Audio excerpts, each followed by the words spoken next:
Hello and welcome to JRock's Babylon News. I'm your host, Jason JRock Houston, and this is JRock's Babylon News for January 21st, 2026, folks. Okay, so let's get into it now. This is a new, improved, extended edition of JRock's Babylon News. So I've really had fun doing the show this way. It's a lot of information, but we're trying to get out to you in a real professional way. So here's what's been going on this week in the news. We think that you want to know all about. Now the big story this week is centered around 1980s hard rock band Poison.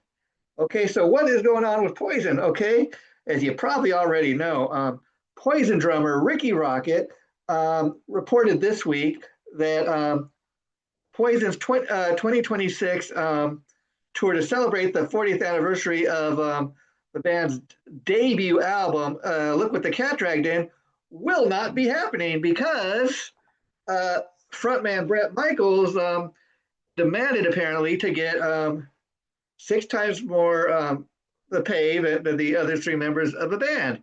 Um, and so, Ricky Rocket's been kind of going out, doing interviews and putting out press statements about this. And he's really the only one that's kind of been making any kind of statement. But as Rocket explained, Poison lead singer demanded that he get paid, Bret Michaels demanded that he get paid 6 times more than the other three members of Poison. And so we won't be going on a 40th anniversary tour this year. That's what Ricky Rocket's been saying. And Poison drummer, once again, Ricky Rocket reports that his band, Rocket Mafia, will instead go out on tour, and Rocket Mafia will celebrate the 40th anniversary of a debut Poison album. Of course, Look What the Cat Dragged In.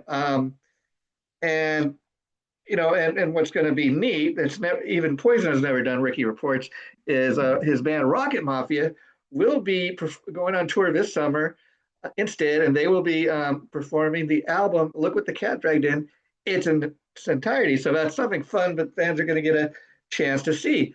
Okay, so fans were disappointed to hear that Poison's not going on the big 40th anniversary tour.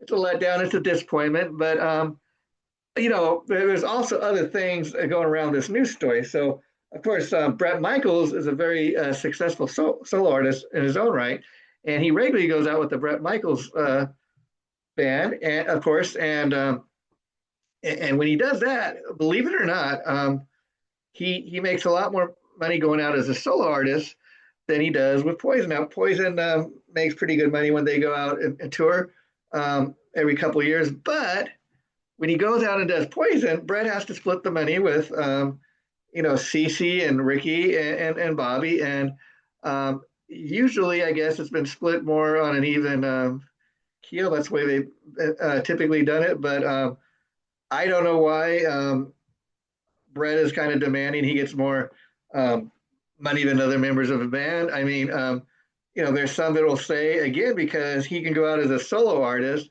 and he can make more money as a solo artist than maybe when he goes out on tour of Poison. It's just a fact of the matter. And also as a solo artist, Bret would get to kind of call the shots. But in Poison, he has three other band members that he's got to he got to all come to agreements with everything. And so I don't know, but okay. Now, it's funny that we're doing the news report here tonight because just in response to all of this, Bret Michaels finally comes out with a statement today, and here's what he said. Okay, on January 23rd, which is tonight, folks, when we're recording this, Poison lead singer Bret Michaels responded to Ricky Rocket's comments by saying, "To my friend Ricky Rocket, have fun tonight being inducted into the Metal Hall of Fame tonight. Let's focus on the positive in our lives, in 2026, and the potential of a future reunion." So again,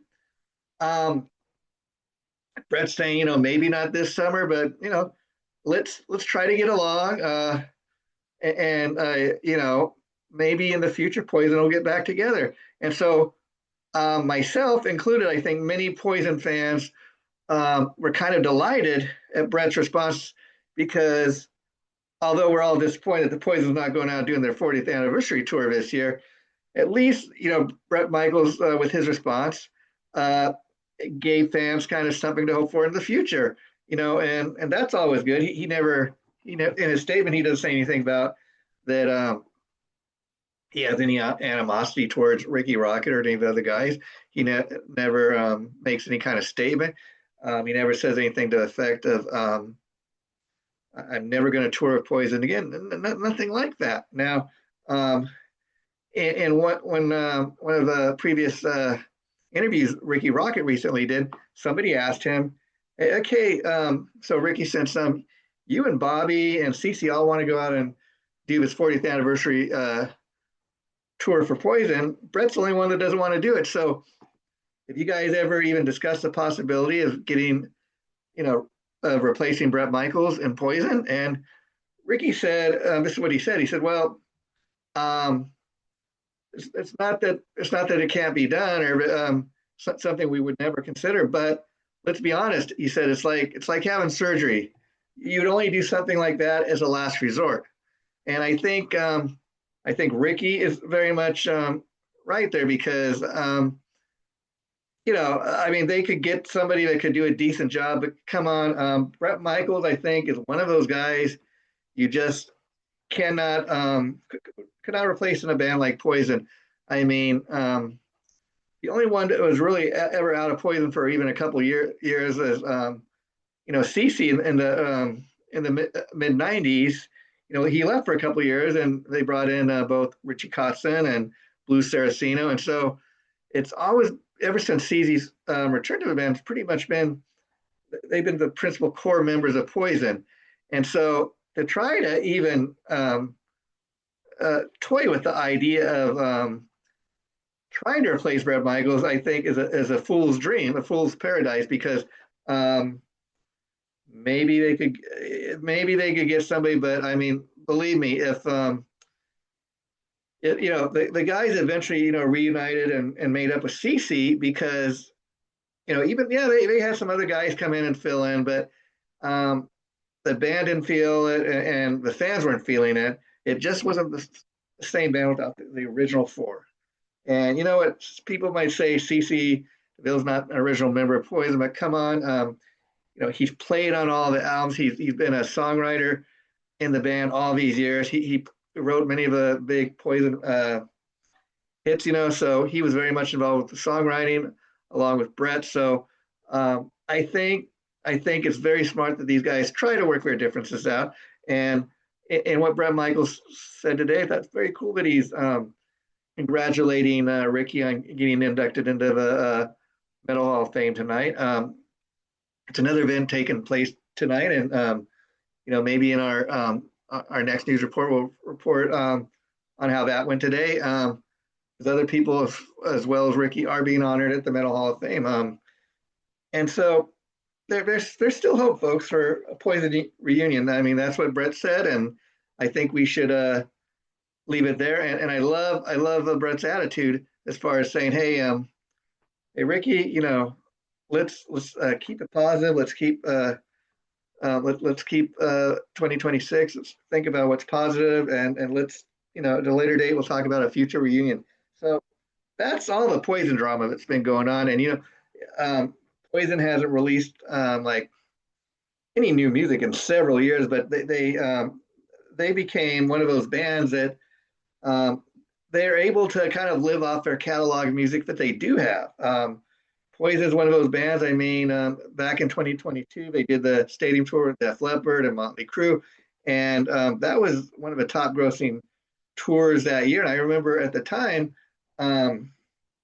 people were saying, how great Poison was with all the bands on that stadium tour, that Poison was killing it on the stadium tour. And so as much as I would love for there to be a new Poison album, maybe one day there will be, who knows? Who knows? Maybe they'll do it when there's a reason to do it. But their huge catalog of hit songs, they can go out, they could, if they wanted to, go out every summer and just do the greatest hits, and people would go check it out. You call it nostalgia, whatever you want, but it's good. Like the song says, you go to a Poison show, you're going to get nothing but a good time, folks.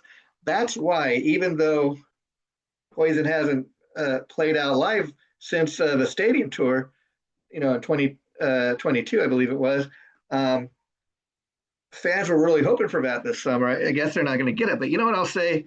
Okay, people are making the argument that okay, maybe part of a reason that Brett's asking for more money or thinks he deserves more money than the other guys is, truth be told, is he very much could go out um, and do a solo tour. He's proven he can. He can make more money doing that than a Poison tour. Maybe because he's been playing out as a solo artist a lot longer than I mean, CC hasn't done too much out of Poison. He had a band called Samantha Seven, um, put out one album, but Poison has been his main gig. Bobby Dowell really hasn't done too much, anything outside of Poison. Poison's been his main gig all these years, and so I can see why Bobby Dowell would want to go on tour because that's his main kind of income source. I also understand he's very involved with kind of the business and the behind the scenes, running Poison. So he's involved with stuff like that. Now Ricky, I think it's a great idea for him to go out if Poison's not going out this year, and he's going to play. His band Rocket Mafia is going to play. Look what the cat dragged in its entirety. Okay, that would be maybe a chance for Ricky to kind of boost his profile, and then maybe next time the possibility of Poison tour comes up, he can throw in there with Brett and say, hey, okay, Brett's not the only one that's got does something solo wise. I got the Rocket Mafia. We celebrated the 40th anniversary of Look What the Cat Dragged In, played that in its entirety. Sold out all the shows. People were coming to check it out. I know Rocket Mafia is also signed with Pavement Entertainment, a great little record label, supposedly working on a debut EP. They already put out a great cover of the Partridge Family song. I think I love you. Check that out on YouTube. You guys haven't already done so. So I say to Ricky Rocket that Ricky, go and do what you're planning to do and celebrate the 40th anniversary of Look What the Cat Dragged In with the Rocket Mafia. Because again, I think that'll boost the Rocket Mafia's profile a lot more. Getting out there and doing something special like that. I'm sure all the Poison fans that aren't going to get a Poison tour this year will come and support the Rocket Mafia and come see these special shows. So come on, Ricky, let's do it. And I think that will also help, next time there's a Poison tour, maybe, I know that's what it's not all about for you, Ricky, but I think it'd be a great way to kind of get the Rocket Mafia out there a little more. And I can't wait for when Rocket Mafia drops some more new music. That's what I hope you focus on in the meantime, because I think as much as Brett goes out and does his solo shows, I would love to see more Rocket Mafia shows and music coming. So stick with that, Ricky, and let's see what becomes of a Rocket Mafia, because I think even a year from now, probably by then, you will release a debut Rocket Mafia EP, and maybe there will be a full-length album down the way. We can only hope for that, right? So, wow, this Poison news is just kind of it's all over the internet, and that's why I felt it had to be the leading story in tonight's news report. Okay, now moving on to our next story. Sebastian Bach. Now, of course, he's a guy that always knows how to make headlines. Now, interesting thing is, I will say, Sebastian Bach, like many people, I first became aware of him, of course, because of him being in Skid Row. He's been out of Skid Row for years now, and I've bought pretty much every solo album that he's put out. I think Sebastian's a great singer. His last solo album, it's a great album, and I really think it should have. I don't quite know how well it's sold, but the point being is, a few music videos. I urge you guys to go check it out. But it's a great solo album, but yet Sebastian Bach talks all the time about Skid Row, and I get it because that like I said, that's his bread and butter. That's where most people first came to know Sebastian was through Skid Row. So there is that desire to see him back in Skid Row, but Sebastian sadly spends more time talking about wanting to go back to Skid Row than he does about his latest album. I mean, it's been out for a couple of years now, but he spends all his time doing press talking about wanting to go back to Skid Row. And in fact, that's one of the things he's in the news for recently. It says Sebastian Bach slams Skid Row for refusing to reunite with him. Now, Sebastian thinks, okay, if if Rush and Triumph can reunite and get back together, um, why can't Skid Row reunite with him? I mean, I will say, I mean, every other major rock band pretty much that ever broke up, they eventually get back together. Skid Row, though, is a one holdout. I mean, Skid Row, the other guys, you know, Dave the Snake Sabo, Scotty Hill, Rachel Bolan, they're the core Skid Row guys. They have kept the band going all these years. And true enough, um, with singer after singer after singer, they can never seem to hold the singer. And it's a catch 22 because Rachel and Scott and you know David Snakes up. They write the songs. Rachel's the principal songwriter, him and Dave. But so they've carried on, putting out new music. I respect the fact that again, Skid Row could be a band very much like Poison that just goes out and does nothing but play the classic material. Um, but I respect the fact that while they do play those hits, you know, during this when they're playing in concert, you know, play the greatest hits that we want to hear. If you go see Skid Row in concert, they also are pumping out new music, and so it's a combination of new music and the classics. So, as a Skid Row fan, if you go see the guys perform in concert, you're getting the best of both worlds, so to speak, because you're getting the classic stuff that you grew up on, and you're getting some of stuff from other albums that they've put out since Sebastian's been out of the band. Um, and the guys in Skid Row they've been really open about the fact they've made a couple attempts to get back with him. Every time it's fallen apart for one reason or another. But they've been real honest about, hey, we really don't like Sebastian and we really don't want to play in a band with him. So it's probably never going to happen. And they've made the point that they're constantly receiving like huge offers. They turn it down all the time. So again, Sebastian very much wishes he could be back in Skid Row, and he's always kind of bringing it up anytime he does any kind of press. I think I think he should focus more on his solo career, talking about his latest album, his solo music. But again, and another thing recently was in the news is Sebastian Bach uh, was recently interviewed, and he talked about the fact that supposedly in the early '90s, Nikki Sixx asked him to replace Vince Neil in Motley Crue. Now, Nikki denies what Sebastian is saying, but this is a story that Sebastian every so often continues to bring up. So that is what is currently going on in the world of Sebastian Bach. So now we got some pretty exciting news here. Okay, I want to give a big congratulations to the band Helix.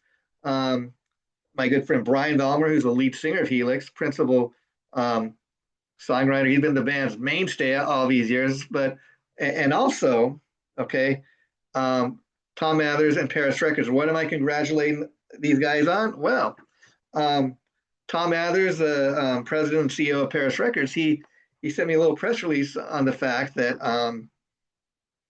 that Helix, okay, which will release their latest album, Scrap Metal, on January 23rd, this Friday, that they just found out today that Helix is the first band in the history of Paris Records to be on Amazon's top 100 metal chart. And their new album, Scrap Metal, before it's even officially released, because of all the pre-orders and everything. And let me tell you, we're going to be talking about Helix in the future because I got the new album. It's going to be in my mailbox when I come home Friday. I'm one of the many people that pre-ordered this. So the new album, Scrap Metal, it debuted on Amazon's top 100 metal chart, like I said, at number 80. Wow! Congratulations, Helix. Congratulations, Paris Records, and Brian and Tom Mathers. What a great what a great accomplishment, and that just says to me um, how all these years Helix has stayed as great of a band as they ever were. I mean, quality music from a quality band. I can't wait to hear the new album in its entirety this Friday when I get home. That's what I'm going to spend my weekend doing, checking out the new Helix album, Scrap Metal. So thanks for all the Helix fans out there who made this happen. Again, it's great to see that a band like Helix is, finally being recognized for the great artist, great band that they are. Wow, congrats again, guys. Well deserved. And I might say too that also this Saturday, January 24th, we are going to premiere. We're going to record the debut episode of a new show here on JRock's Babylon, and we're going to call it. The show is called "Make Some Noize," and my co-host on the show is singer, guitarist, songwriter Jamie Bostel, who many of you guys know from the bands Bostel and Praise the Fallen. And our very first guest is going to be Ronnie Monroe, who many people know from Metal Church. He was in Vicious Rumors, Lillian Axe. These days, he's a successful solo artist. Now, I bring this all up after talking about Helix because Ronnie Monroe, like I said, is going to be the debut guest on our new show, Make Some Noize. And we're going to record the show this Saturday 24th. And I wanted you also know, in regards to Make Some Noize, that we've already booked Brian Vollmer from Helix for the second episode of Make Some Noize. And so I'm going to be talking to Brian when we get a chance to interview him on that episode, all about the new Helix album, Scrap Metal, and I'll be sure to congratulate him on the band, being in the Amazon's top 100 metal chart. What a great thing. Well deserved, Helix. I'm glad to see the fans are finally giving Helix, they're just rewards. That's really great stuff to hear. Now, legendary British hard rockers, Def Leppard, in 2026, they're celebrating the 43rd anniversary of their album Pyromania. Now, folks, let's get into talking about this. Okay, big news. Def Leppard's now classic album, as I said, which was released January 20th, 1983.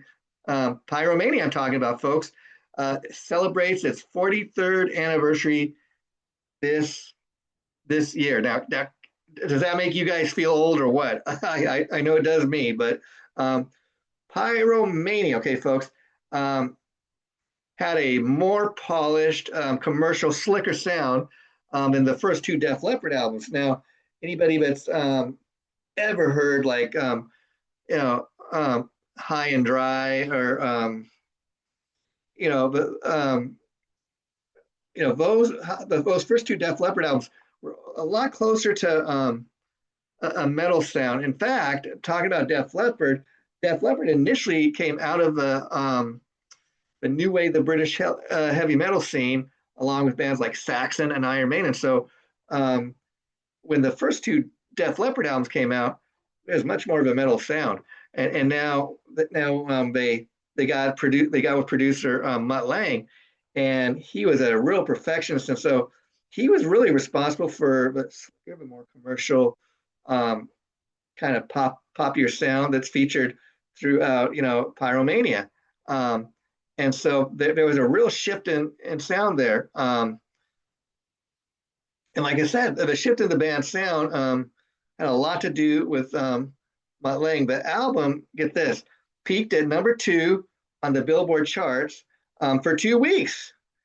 Pyromania didn't hit number 1, folks, because of Michael Jackson's Thriller album, and that was number 1 for like 2 weeks solid. Pyromania, of course, was dropping just as MTV was exploding. Now, Pyromania is one of Def Leppard's classic albums. In fact, most people have a discussion which is a better album, Pyromania, Hysteria. I love them both, but you know what? Maybe it's because of my age. I lean a little towards Hysteria. That was a big album in 1987. During the time when I was a teenager, and so I remember again once because by the time Hysteria came out in 1987, let's be honest, folks. Def Leppard hadn't released an album in almost over 4 years, and by the time Hysteria is released, sadly, drummer Rick Allen was in the car accident. He lost his arm, and there was all this kind of wonderment about Rick being a one-armed drummer. Is he going to be able to come back and successfully play the drums? And man, he's been doing it ever since. And so that is a big part, of the Def Leppard story. So, but more exciting news if you're a Def Leppard fan. And we'll have to report on this when we do our next news report. But Def Leppard will be releasing their next single called Rejoice on January 22nd. That is tomorrow, folks. Tomorrow, the very next day after we're, recording this. And then some other big news that just keeps coming from the band Kiss. They keep being honored. I mean, earlier this year, in fact, last December, I should say, they were honored at the Kennedy's honor ceremony by President Donald Trump. The members of Kiss, which Gene Simmons, Paul Stanley, Peter Criss, they're the 3 surviving members of original Kiss lineup. They were also honored. Ace Frehley, their lead guitarist, who sadly died in November. His family was there to pick up his award, and he received an honor. But now, just today, it was announced that Gene Simmons and Paul Stanley, let's be honest, they wrote the bulk of the Kiss songs, folks, especially all the big hits that we know and love. And they're being honored June 11th in New York at the Songwriters Hall of Fame award ceremony, and they're being honored with other songwriters such as Kenny Loggins, Taylor Swift, to name just a few. And so, and Alanis Morissette, I think she's also being inducted. And finally, to wrap this up for tonight, you guys. Also, some fun, exciting news. You guys know I love talking about pop culture. Well, again, this is something that kind of makes me feel really old, but January 18th, 1975 was a very special day because on that day, 51 years ago, the Jeffersons, a spinoff of All in the Family, another Norman Lear classic TV show that I just loved, spun off from All in the Family. I'm talking about the Jeffersons, folks, premiered on TV. And the Jeffersons became another legendary sitcom. And I'm planning, and that's why I'm bringing it up here, I'm planning to do episode of the Pop Culture Revolution talking about the 51st anniversary of the Jeffersons. So we will really get into the Jeffersons when I do that. And how you guys enjoying the Pop Culture Revolution? Isn't that a great show? We've done recent episodes, of course, on Oh God, starring the late great John Denver and George Burns. We did a recent episode on 1984 classic movie Beverly Hills Cop, and man, did we find some fun stuff out about that. Well, folks, I can't believe we've gone through another episode of JRock's Battle on News, and this time the date we're doing this is January 21st, 2026. Man, I've enjoyed doing the news this way, and we're going to continue to do it. I think it's just a better way of doing it. And I don't know, just so thanks for checking it out. Thanks for supporting what we do here at JRock's Babylon. And again, this weekend we will be recording the premiere episode of our new show, Make Some Noise.